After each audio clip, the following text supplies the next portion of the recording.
Hello everyone, কেমন আছেন? আমি ভালো আছি। আজকের লাঞ্চ মেনু হলো গরম ভাত। দেখুন, এক্ষুনি করেছি, একদম গরম। এদিকে হলো কালো জিরে বাটা, পেঁয়াজ, রসুন, কাঁচা লঙ্কা, নুন, তেল দিয়ে।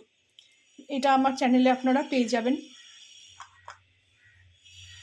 এদিকে হলো পেঁয়াজ কলি ভাজা আলু দিয়ে। আলুটা দেখুন, ওই আলু ভাজার মতন করে কেটেছি।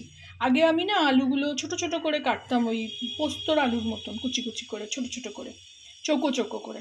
তো তারপরে আমার ছোট বোন বলার পর আমি এটাকে আলু ভাজার মতন করে কাটি।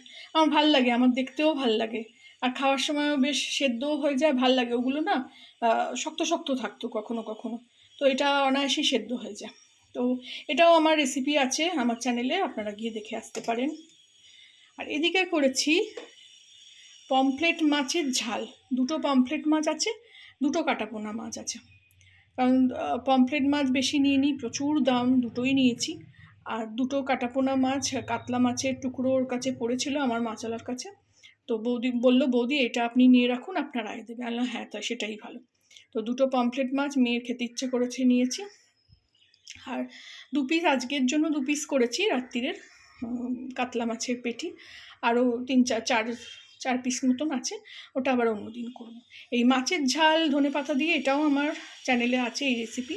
অন্য মাছ দিয়ে আছে বেশক, এই পমফ্রেট মাছ দিয়ে হয়তো নেই, আপনারা ওটাও দেখে আসতে পারেন।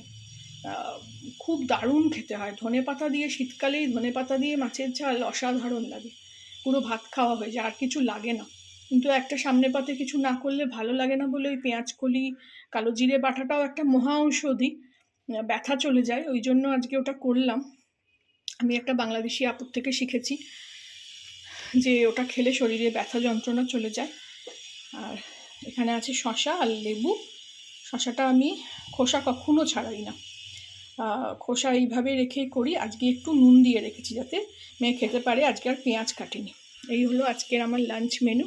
কালো জিরে বাটাটাও আমার চ্যানেলে পেয়ে যাবেন, শরীরের যন্ত্রণা, ব্যথা যন্ত্রণা দূর করে। আমি অল্প করে করেছি, খেয়ে দেখবো, ভালো লাগলে আর একটা টাইপে করব। ভালো লাগলে আমার চ্যানেলটাকে একটা লাইক, শেয়ার, সাবস্ক্রাইব করে দেবেন। Thank you for watching.